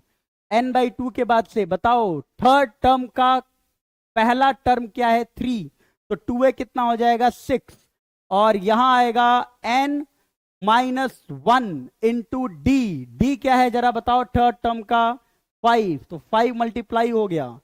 ऐसे ही करते करते, अब ज्यादा मत करो, डायरेक्ट SP लिख दो, कितना होगा SP n/2, और SP का पहला टर्म क्या है, SP का पहला टर्म है P, यहां क्या आ जाएगा 2p plus n-1 into common difference जरा बताओ कितना है, कॉमन डिफरेंस है 2p-1, तो 2p-1 आ गया बेटा जी। अब क्या तुम ये समझ पा रहे हो कि अब अगर इन सबको ऐड कर दिया तुमने, S1 से लेकर के SP तक तुमने अगर सबको ऐड कर दिया, बेटा देखो क्वेश्चन का अप्रोच आपका बहुत क्लियर होना चाहिए, ये नहीं कि इसी में ऐड करके खिचड़ी बना दिए, दिमाग खराब हो जाएगा बीच रास्ते में। हमेशा प्रोग्रेशन चैप्टर में ना सीक्वेंस को भी बहुत अच्छे से कंट्रोल करना सीखो। सीक्वेंस कैसे देख पाओगे, ये देखो, अब यहां से तुमको बहुत अच्छे से सीक्वेंस दिख रहा होगा, क्योंकि अगर अब इन सारे टर्म को ऐड करोगे तो देखो बार बार हर जगह n/2 आपके बाहर कॉमन आ रहा है, तो मैंने n/2 को तो डायरेक्टली ऐसे ही लिख लिया। उसके अलावा जरा तुम देखो 2, 4, 6, 2p ये ऐड हो रहा है, 2 कॉमन ले लो, 2 कॉमन लेते ही 1 से लेकर के p तक का एडिशन आ गया। उसके बाद देखो बेटा हर जगह n-1 n-1 n-1 हर जगह n-1 है, n-1 ले लिया आपने। उसके बाद क्या ऐड हो रहा है n-1 के साथ, कॉमन क्या है बेटा 1 से लेकर के सारे और टर्म का एडिशन, फाइनली p-1 तक जा रहा है। ये चीज समझ में आ गया क्या, ये चीज समझ में आया आपको, मैसेज करिए ये चीज समझ में आया, बोलो बोलो बोलो। ठीक है, अब तो एकदम हलवा हो गया, देखो कैसे सिग्मा एस आई जो है आई बराबर 1 से लेकर के पी तक कितना आ गया, n/2। बेटा इसका एडिशन ना सबको पता है, और मैंने बोला था तुमको कि इन सबका एडिशन आप डायरेक्ट लिखने की कोशिश करिए, डायरेक्ट, एकदम डायरेक्ट, ठीक है। बताओ कितना हो जाएगा। हाँ यहाँ 2p-1 होगा, एकदम सही बात है, ठीक है, सही कर लो, समझ तो रही हो। इसको सही से मैं लिख दे रहा है, देखो 1 3 का एडिशन और लास्ट में 2p-, ठीक है ना। चलो n/2 ये कितना हो गया 2, 1 से लेकर के p तक का एडिशन कितना हो जाएगा बेटा, p+1/2 प्लस n-1। कोई दिक्कत वाली बात नहीं है। 1 से लेकर के 2p-1 सारे p और टर्म का सम, बोलो बोलो बोलो, सारे p और टर्म का सम कितना होगा बोलो, p² होगा। मानते हो क्या, रटवाया है मैंने अभी अभी थोड़ी देर पहले, बोलो बोलो बोलो। p² होगा ना 1 से लेकर के 2p-1 तक का सम, p और टर्म्स तक का सम कितना होगा, p² होगा, बोलो। अब क्या करोगे, देखो जो प्रूफ करना है वो देखते रहो। np वो कह रहे हैं p बाहर लो, तो p बाहर कॉमन ले सकते हो क्या, 100% ले सकते हो। यहां भी p है, वहां भी p है, p तुमने बाहर ले लिया, इज्जत के साथ बाहर आ जाएगा, p बाहर आ जाएगा, और p बाहर आ जाएगा तो यहां क्या बचा, p+1 बचा, बहुत बढ़िया। और अगर p तुमने बाहर लिया तो यहां n-1 के साथ एक और p बचा, क्योंकि एक ही p बाहर आया है। और ये कितना बन गया फाइनली, जरा देखना, np/2 और np -p से +p कैंसिल, एक 1 बच गया, तो फाइनल आंसर आ गया np/2 इंटू np+1। और यही हमको प्रूफ करना था क्या, np/2 into np+1। I hope तुमको क्लियर हो गया होगा, बोलो बोलो, क्लियर हो गया, क्लियर हो गया। चलो आगे कुछ और क्वेश्चंस देखते हैं बेटा, आगे कुछ और क्वेश्चन देखते हैं। इसको थोड़ी देर के लिए चलो भूल जाओ, आगे जरा एक कॉन्सेप्ट में तुमको पहले समझा दूं। तो कॉन्सेप्ट क्या है, जरा पहले ध्यान से सुनना, एकदम ध्यान से कॉन्सेप्ट समझना। एपी का nth टर्म क्या होता है, एपी का nth टर्म क्या होता है, ध्यान से सुनना एकदम बढ़िया से, a+n-1 इंटू डी। इसका मतलब एपी का n टर्म होता है n में लीनियर।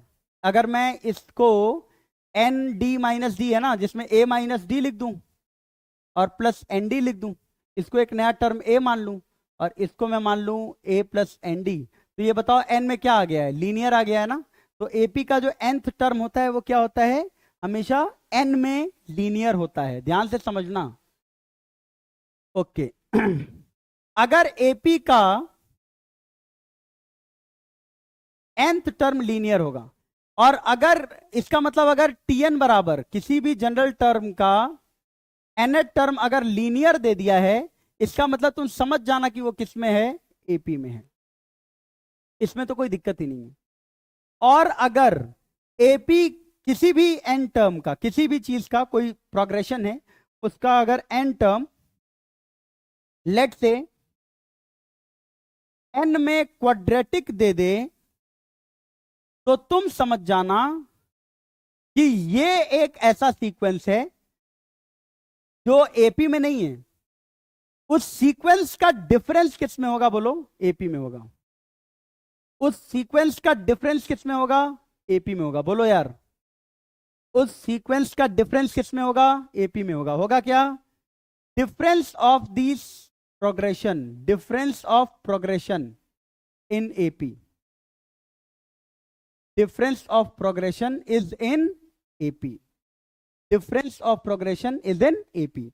कहने का क्या मतलब है, जैसे देखो मान लो मैंने एक सीक्वेंस लिख दिया 1 3 5 7 9, तुमने देखते ही इस पर कमेंट कर दिया कि सर ये तो कोई खास टर्म आपने नहीं लिखा, ये तो एपी में ही लिखा है आपने।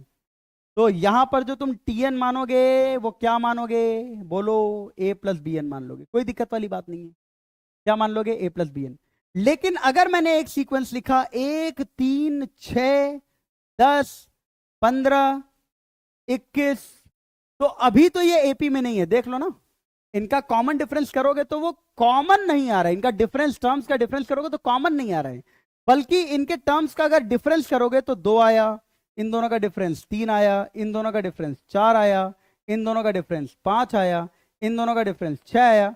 मतलब ये जो सीक्वेंस लिखा है, ये जो सीक्वेंस लिखा है, आपको ये जो सीक्वेंस दिख रहा है, इनका जो डिफरेंस है, इनके टर्म्स का डिफरेंस किस में है? एपी में।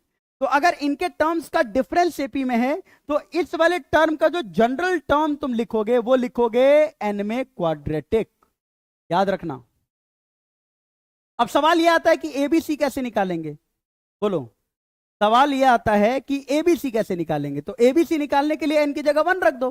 तो पहला टर्म एन की जगह 1 रखोगे तो T1 आ जाएगा। T1 आ जाएगा तो A प्लस बी प्लस सी, उसकी जगह क्या रख दोगे? 1। एन की जगह 2 रखोगे तो 4A प्लस 2B प्लस सी, उसकी जगह क्या रख दोगे? 3। और एन की जगह 3 रखोगे तो 9A प्लस 3B प्लस सी, उसकी जगह क्या रख दोगे? 6। और फिर तीनों को सॉल्व कर लेना, फिर तीनों को सॉल्व कर लेना। ठीक है ना?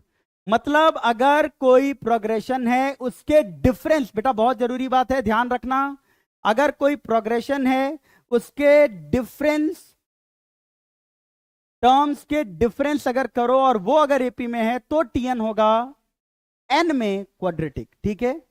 अब इसी कॉन्सेप्ट पर चलो एक अच्छा सा क्वेश्चन करते हैं, बहुत ही बढ़िया सा क्वेश्चन करते हैं। यहां जरा देखना, ये लिखा हुआ है क्वेश्चन, देखो जरा।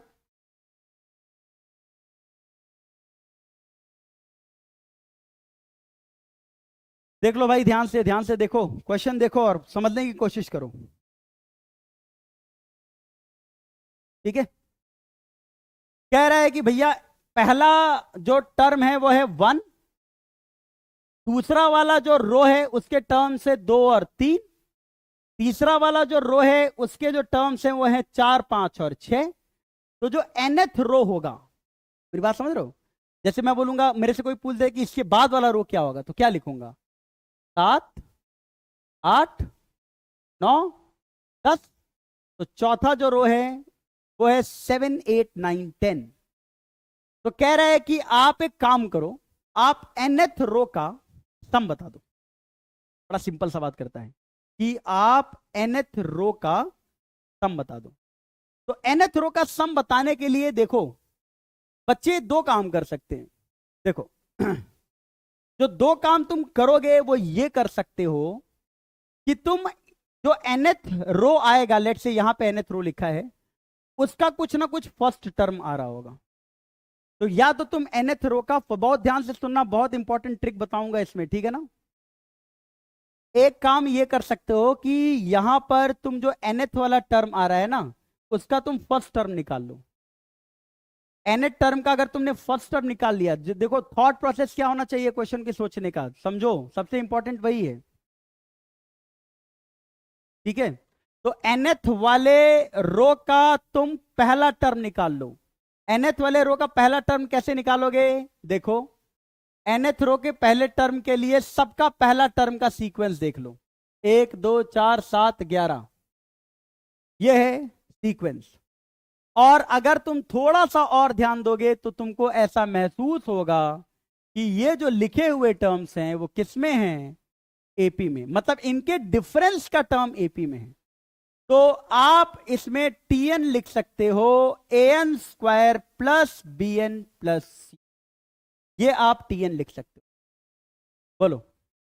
और अगर आपने टीएन लिख दिया an square plus bn plus C, तो अब यहां से तुम बहुत आसानी से ए बी सी निकाल सकते हो, क्योंकि पहला टर्म 1 है, दूसरा टर्म 2 है, तीसरा टर्म 4 है।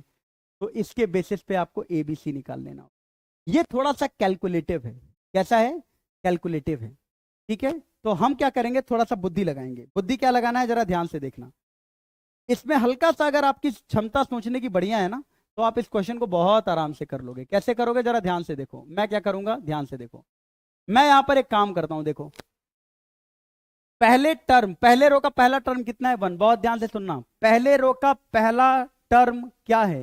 1 है। दूसरे रो का पहला टर्म क्या है? 2 है। ठीक है ना? तो दूसरे रो का जो पहला टर्म है ना, उसको ध्यान से देखो। दूसरे रो का जो पहला टर्म है यानी 2, वो 1 और 2 के सम से 1 टू का जो तुम सम कर रहे हो, मतलब देखो सेकंड टर्म है वो क्या है, इससे एक ज्यादा है। जो दूसरे रो का पहला टर्म है वो इससे एक ज्यादा है। तीसरे रो का जो पहला टर्म है वो एक और दो के सम से एक ज्यादा है, क्योंकि चार है।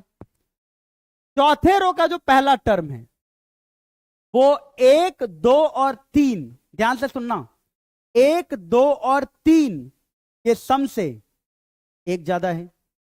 इसका मतलब जो nth रो का पहला टर्म होगा वो एक, दो, तीन और n-1th वाले टर्म से एक ज्यादा होगा। यह होगा nth रो का first term. This will be first term of nth row, first term of nth row. ठीक है, तो अब first term of nth row का ये आ जाएगा, पहला टर्म आ जाएगा। ठीक है, तो कितना आ जाएगा वो देख लो जरा, n-1 इंटू n/2 आ जाएगा क्या, n-1 into n/2। Very important, ये बहुत इंपॉर्टेंट है ये चीज सोचना।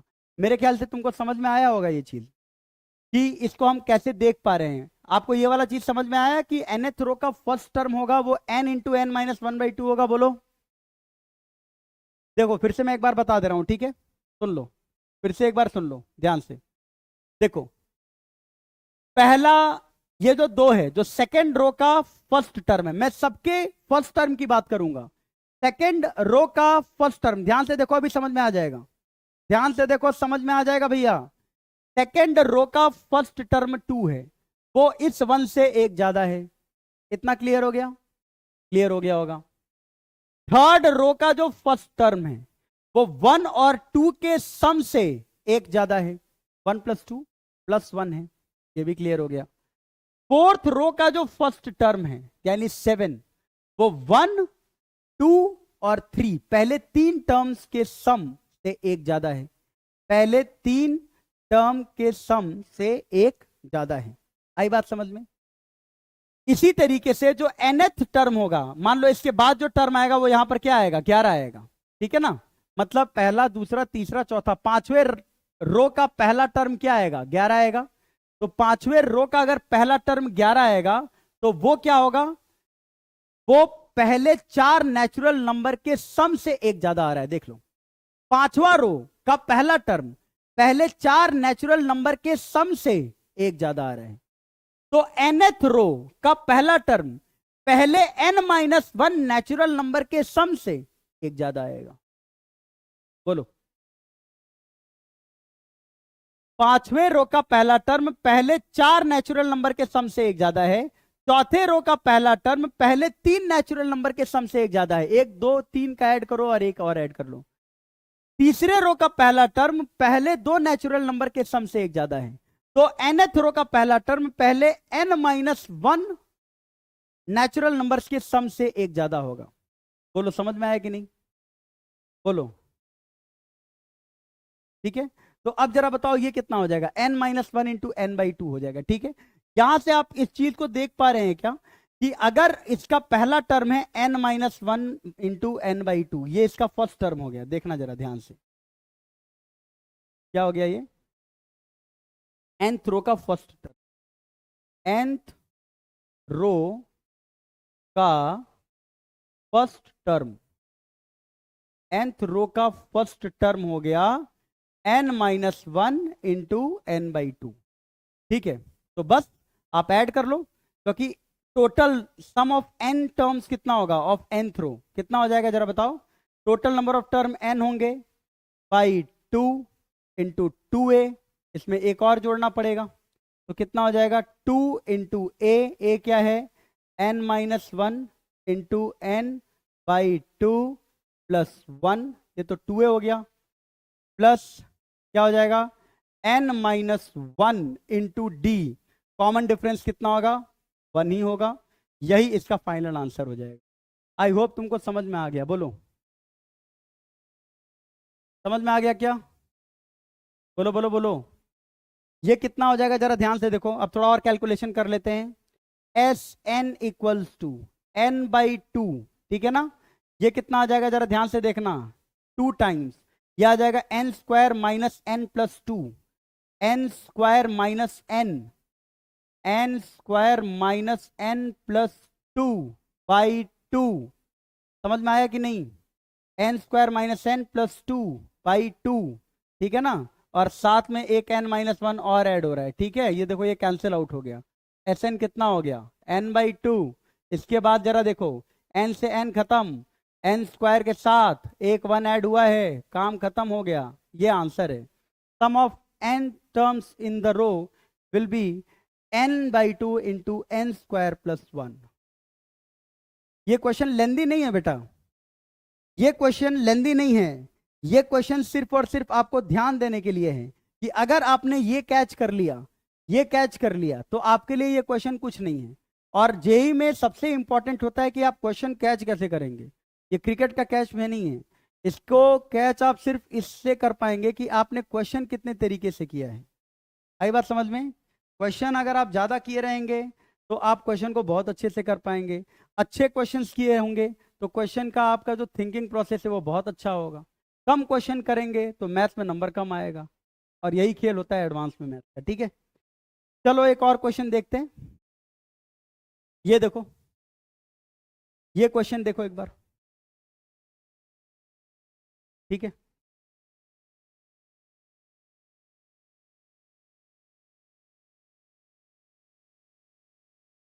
कुछ छूटा नहीं है बेटा, सब सही है। ये क्वेश्चन देखो,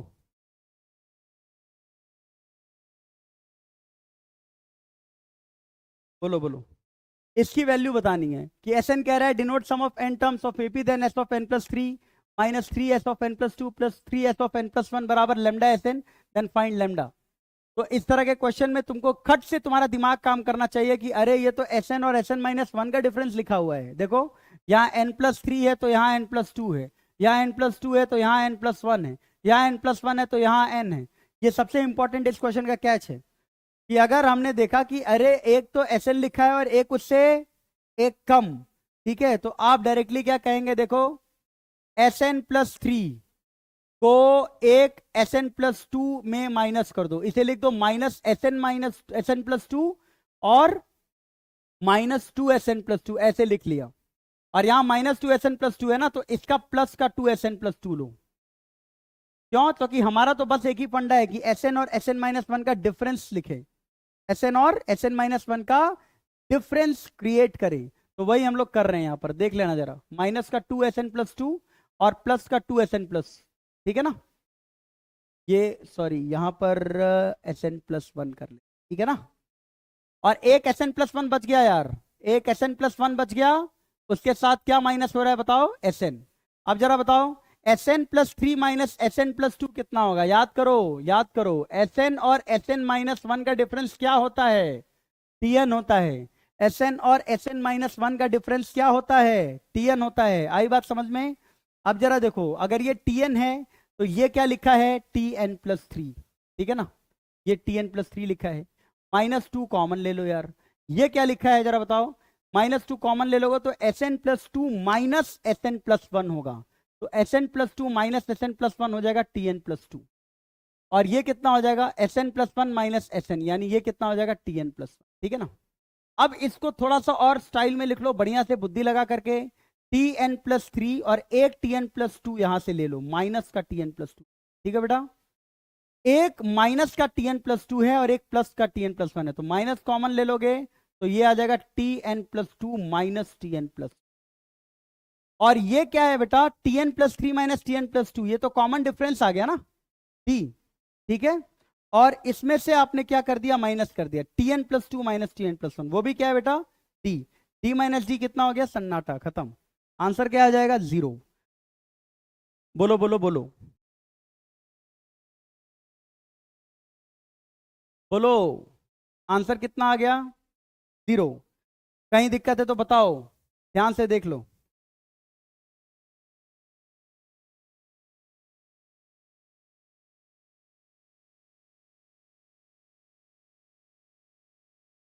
ठीक है, ओके, एक आध और अच्छे क्वेश्चंस लेते हैं, बढ़िया क्वेश्चन लेते हैं, ध्यान से देखना, ठीक है। काफी अच्छे क्वेश्चंस इसमें करेंगे हम लोग, ठीक है। आपको बस घबराना नहीं है, ध्यान से देखते रहना है बस। चलो एक बढ़िया सा क्वेश्चन करते हैं, दिमाग वाला, ठीक है। वैसे काफी क्वेश्चन करेंगे हम लोग, लेकिन अभी हम लोग एक अच्छा क्वेश्चन करते हैं। चलो ये देख लो, एक क्वेश्चन कर लेते हैं, ठीक है। ये ऐसा क्वेश्चन जेईई मेंस एडवांस में आया हुआ है, ठीक है। चलो यहां ध्यान से देखना, ठीक है।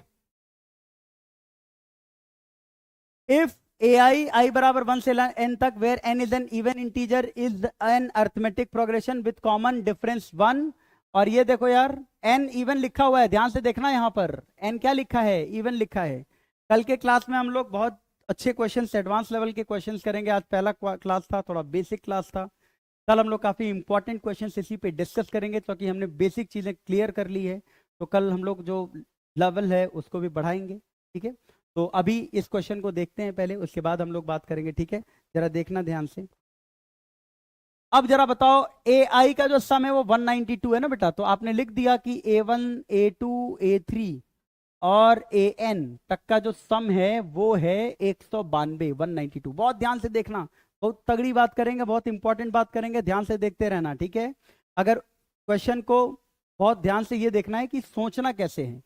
अब जरा देखो, आई की जगह 1 रख देंगे तो ये क्या आ जाएगा, A2। फिर 2 रखेंगे तो क्या आ जाएगा, A4।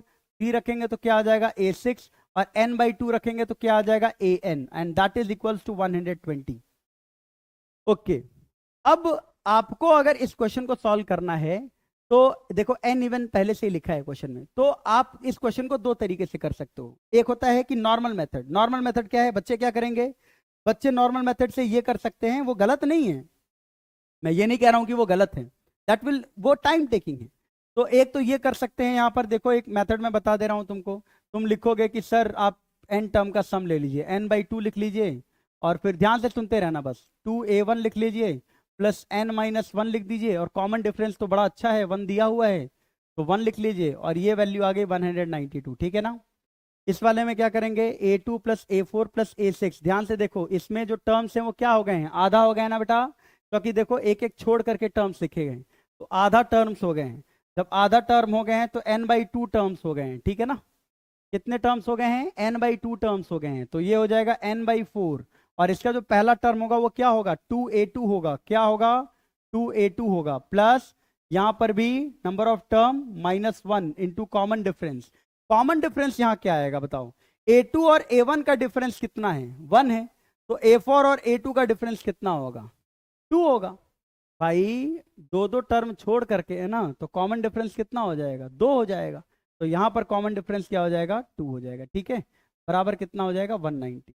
अब बस A2 की जगह क्या रख लेना, A2 की जगह लिख लेना A1 प्लस डी, लिख सकते हैं ना। तो A1 प्लस डी कितना है, 1, यहाँ A1 प्लस 1 रख लेना, थोड़ा बहुत सॉल्व करोगे आंसर आ जाएगा।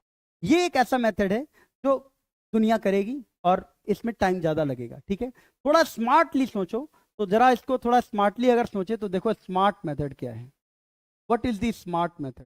स्मार्ट क्या सोचना है, स्मार्ट ये सोचना है कि आप एक काम करो, इन दोनों का ही डिफरेंस कर दो। ध्यान से सुनना, इन दोनों का ही डिफरेंस कर दो। अगर इन दोनों का ही डिफरेंस कर दोगे तो क्या आएगा समझना जरा ध्यान से। अगर तुमने इन दोनों का ही डिफरेंस कर दिया तो क्या आएगा, A1 माइनस A2 आएगा।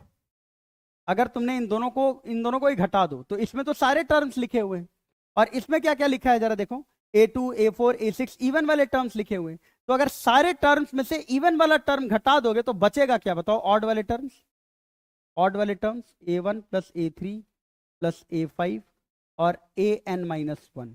ऑड वाले टर्म बचेंगे, 192 में 120 घटाओ कितना आ गया, 70। इसे थर्ड इक्वेशन कहते हैं। मेरी बात समझ पाए क्या, ये हो गया थर्ड इक्वेशन।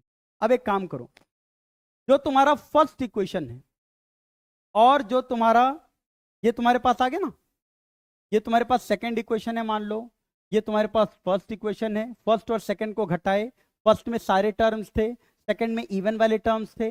जब सारे टर्म्स में से इवन वाला घटाओगे तो बचेगा क्या, सारे ऑड वाले टर्म्स बच जाएंगे। अब तुम थोड़ा सा एक काम करो, सेकंड और थर्ड को भी घटा दो। किसको किसको घटा दो? सेकंड और थर्ड को भी घटा दो। एन तुमको पता करना है, सेकंड और थर्ड को भी घटा दो। सेकंड थर्ड को घटाओगे तो क्या आएगा? A2 माइनस A1 D होता है, फिर A4 माइनस A6, सबको घटा रहे हैं हम लोग, ठीक है ना।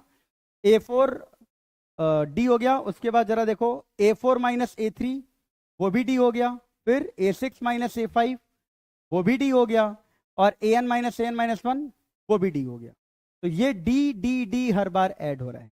सवाल अब ये है कि D D D कितनी बार ऐड हुआ। तो ये जो D D D ऐड हो रहा है वो देखो तुम A2 A4 A6 AN रखने पर हो रहा है, यानी टोटल नंबर ऑफ टर्म्स जो अगर n है तो n/2 टाइम्स D ऐड हुआ।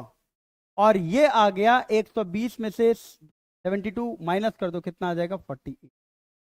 अब ये कितना आ जाएगा बताओ? n/2 टाइम्स, और D जो ऐड हो रहा है वो n/2 टाइम्स हो रहा है, और D कितना है? 1। तो जरा बताओ 1 1 1 कितनी बार ऐड हुआ? n/2 times. तो 1 1 1 अगर n/2 टाइम्स ऐड होगा तो कितना हो जाएगा? 1 1 1 n/2 टाइम्स ऐड हो रहा है, ठीक है ना। तो आप इसे लिख सकते हैं कि ये जो आया वो कितना आ जाएगा फाइनली? 1 + 1 + 1 + 1, 1 + 1 + 1 कितना बार? n/2 times. यहां लिख दे रहा हूं देखो, 1 + 1 + 1 कितना? n/2 times, n/2 times, n/2 times 1 + 1 + 1 add हुआ। तो ओवरऑल कितना हो गया? n/2। इसके बराबर आ गया 48। n कितना आ जाएगा? 96।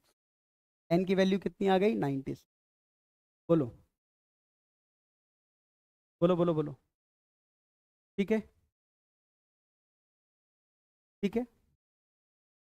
ये आज का सेशन था। आज का क्वेश्चन थोड़ा बेसिक सेशंस में से था, ठीक है। नेक्स्ट क्लास, क्योंकि आज पहला क्लास था तो थोड़ा बेसिक क्लास था, नेक्स्ट क्लास में हम लोग काफ़ी इंपॉर्टेंट क्वेश्चंस देखेंगे। बहुत सारे PYQ एडवांस के देखेंगे, बहुत सारे कुछ कुछ क्वेश्चंस हम ओलंपियाड का भी देखेंगे, कुछ अच्छे और इंपॉर्टेंट क्वेश्चन देखेंगे।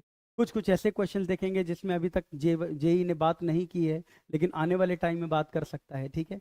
उस तरीके के प्रॉब्लम को हम लोग देखेंगे नेक्स्ट सेशन में, ठीक है। तब तक के लिए गुड नाइट।